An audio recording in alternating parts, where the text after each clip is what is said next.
사랑하는 은혜와 진리 장로교회 교우 여러분, 어젯밤도 평안하셨습니까? 오늘도 주님의 말씀에 순종함으로 여러분의 삶 속에 아름다운 열매가 가득한 하루 되시기를 주님의 이름으로 축원합니다. 오늘 새벽에 만나보면은 요한복음 17장입니다. 요한복음 17장 1절로 26절을 제가 읽어드리겠습니다. 예수께서 이 말씀을 하시고 눈을 들어 하늘을 우러러 이르시되 아버지여 때가 이르렀사오니 아들을 영화롭게 하사 아들로 아버지를 영화롭게 하게 하옵소서. 아버지께서 아들에게 주신 모든 사람에게 영생을 주게 하시려고 만민을 다스리는 권세를 아들에게 주셨음이로소이다. 영생은 곧 유일하신 참 하나님과 그가 보내신 자 예수 그리스도를 아는 것이니이다. 아버지께서 내게 하라고 주신 일을 내가 이루어 아버지를 이 세상에서 영화롭게 하였사오니 아버지여 창세전에 내가 아버지와 함께 가졌던 영화로서 지금도 아버지와 함께 나를 영화롭게 하옵소서. 세상 중에서 내게 주신 사람들에게 내가 아버지의 이름을 나타내었나이다. 그들은 아버지의 것이었는데 내게 주셨으며 그들은 아버지의 말씀을 지키었나이다. 지금 그들은 아버지께서 내게 주신 것이 다 아버지로부터 온 것인 줄 알았나이다. 나는 아버지께서 내게 주신 말씀들을 그들에게 주었사오며 그들은 이것을 받고 내가 아버지께로부터 나온 줄을 참으로 아오며 아버지께서 나를 보내신 줄도 믿었사옵나이다. 내가 그들을 위하여 비옵나니 내가 비옵는 것은 세상을 위함이 아니요 내게 주신 자들을 위함이니이다. 그들은 아버지의 것이로소이다. 내 것은 다 아버지의 것이요 아버지의 것은 내 것이온데 내가 그들로 말미암아 영광을 받았나이다. 나는 세상에 더 있지 아니하오나 그들은 세상에 있사옵고 나는 아버지께로 가옵나니 거룩하신 아버지여 내게 주신 아버지의 이름으로 그들을 보존하사 우리와 같이 그들도 하나가 되게 하옵소서. 내가 그들과 함께 있을 때에 내게 주신 아버지의 이름으로 그들을 보존하고 지키었나이다. 그 중에 하나도 멸망하지 않고 다만 멸망의 자식뿐이오니 이는 성경을 응하게 함이니이다. 지금 내가 아버지께로 가오니 내가 세상에서 이 말을 하옵는 것은 그들로 내 기쁨을 그들 안에 충만히 가지게 하려 함이니이다. 내가 아버지의 말씀을 그들에게 주었사오매 세상이 그들을 미워하였사오니 이는 내가 세상에 속하지 아니함 같이 그들도 세상에 속하지 아니함으로 인함이니이다. 내가 비옵는 것은 그들을 세상에서 데려가시기를 위함이 아니오 다만 악에 빠지지 않게 보존하시기를 위함이니이다. 내가 세상에 속하지 아니함 같이 그들도 세상에 속하지 아니하였사옵나이다. 그들을 진리로 거룩하게 하옵소서. 아버지의 말씀은 진리니이다.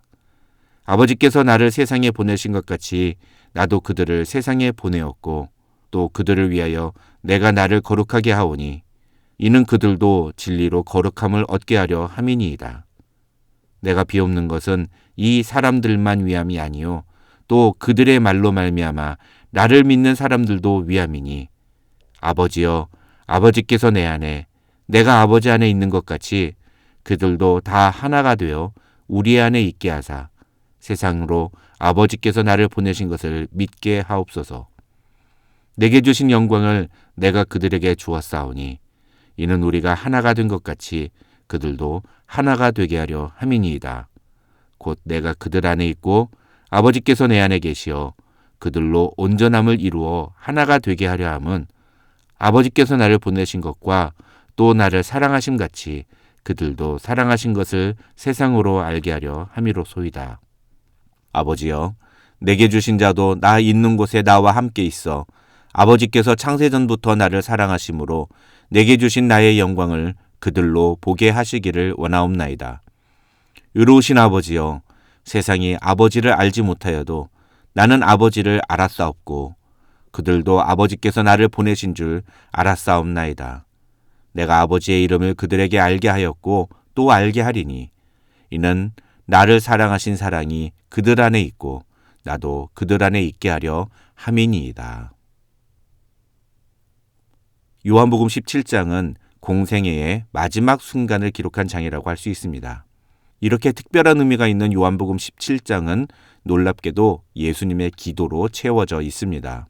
마태복음 4장을 보면 예수님은 공생애를 시작하시기 전에도 40일간 금식하며 기도로 시작하셨습니다. 그런데 그런 예수님이 이제 3년 반 동안의 공생애를 마감하는 시점에서 또다시 하나님 앞에 무릎을 꿇고 기도하십니다. 우리는 본문을 다루기 전에 먼저 예수님께서 자신의 사역의 마무리를 기도로 마치셨다는 사실을 주목할 필요가 있습니다. 예수님을 닮기 원하는 예수님의 제자들은 이 모습을 기억해야 합니다. 그리스도인은 무엇을 하든지 기도로 시작해서 기도로 마쳐야 한다는 것입니다. 기도란 하나님을 향한 믿음의 행위입니다. 믿음이 있는 사람은 기도합니다. 반대로 하나님에 대한 믿음이 없으면 기도하지 않습니다.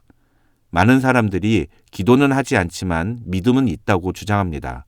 그러나 기도는 결정적인 순간에 우리의 태도를 결정합니다.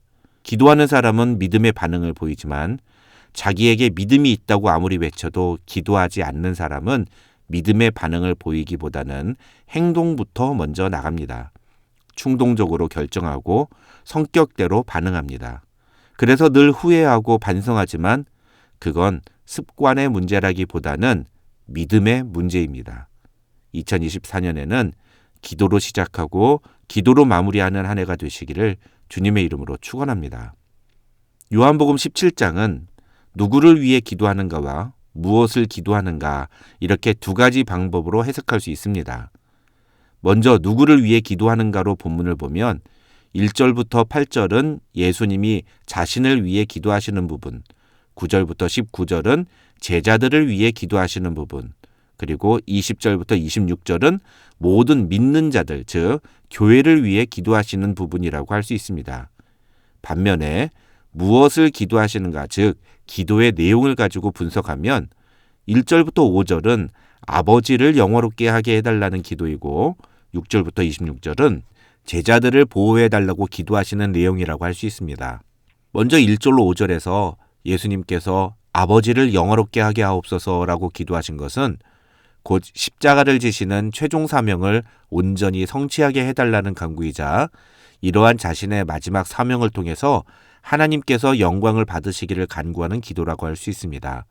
다시 말하면 사명을 감당하시기 직전에 기도하시면서 자신을 통해 하나님께 영광이 되게 해달라고 간구하시는 것입니다.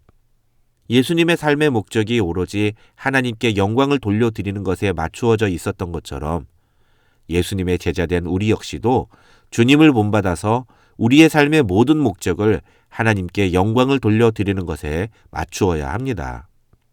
웨스트민스터 대소요리 문답 1번은 사람의 제일된 목적은 하나님을 영화롭게 하는 것과 영원토록 그를 즐거워하는 것이라고 말합니다. 그리스도인은 무엇을 하든지 하나님께 영광을 돌리는 삶을 살아야 합니다. 하나님께 영광을 돌려드린다는 것은 세상에서 성공해야 한다는 뜻이 아닙니다. 예수께서 하나님께 영광을 돌려드리기 위해 십자가를 지셨던 것처럼 우리의 삶에서 일어나는 모든 순간마다 하나님의 영광을 추구해야 합니다. 로마서 14장 8절에서 바울은 우리가 살아도 주를 위해 살고 죽어도 주를 위하여 죽나니 그러므로 사나 죽으나 우리가 주의 것이로다 라고 말합니다. 우리는 살아도 주를 위해 살고 죽어도 주를 위해 죽어야 하는 자들이라는 것입니다. 그 다음 6절로 26절에서 예수님은 제자들과 교회를 보전해달라고 기도합니다. 여기서 보전이라는 단어는 보호하고 지켜달라는 뜻입니다. 예수님은 왜 하나님께서 그들을 보존해 주시기를 원하는지에 대해 세 가지를 말씀하십니다. 첫째, 11절과 21절을 보시면 예수님은 하나님께서 제자들을 보존해 주심으로써 우리와 같이 그들도 하나가 되게 하옵소서라고 말씀하십니다. 다시 말하면 그들이 하나 되게 하기 위해서 그들을 보호해 달라는 것입니다. 여기서 중요한 건 하나됨의 속성입니다. 하나가 된다는 것이 무엇을 의미하는가 하는 것입니다. 예수님은 그에 대해서 11절에 우리와 같이라는 표현을 사용하십니다. 다시 말하면 성부, 성자, 성령 하나님이 하나이듯이 우리도 하나가 되어야 한다는 뜻입니다. 둘째로 15절을 보면 예수님은 그의 제자들이 다만 악에 빠지지 않게 보존하시기를 기도하십니다. 악에 빠지지 않게 해달라는 말은 악한 일을 행하지 않게 해달라는 뜻입니다.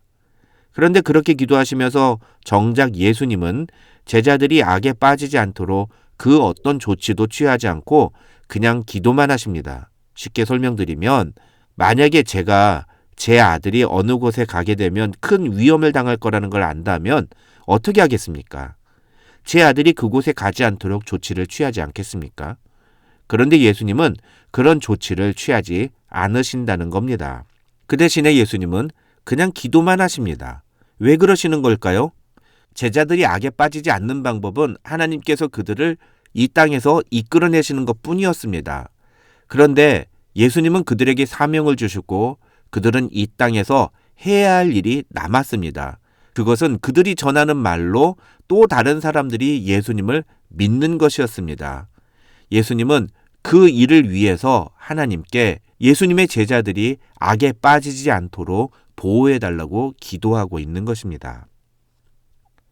마지막으로 17절을 보면 예수님은 하나님께 그들을 진리로 거룩하게 하옵소서라고 기도하십니다.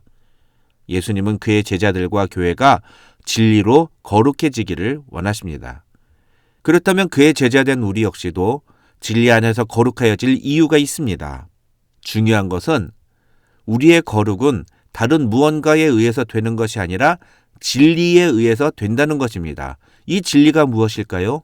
바로 하나님의 말씀입니다. 공생애를 마무리하시며 예수님께서 하나님께 간구하신 기도의 내용을 살펴보았습니다. 과연 우리는 무엇을 위해 기도하고 있습니까? 우리 앞에 놓여 있는 삶의 문제들을 위해서도 기도해야 합니다.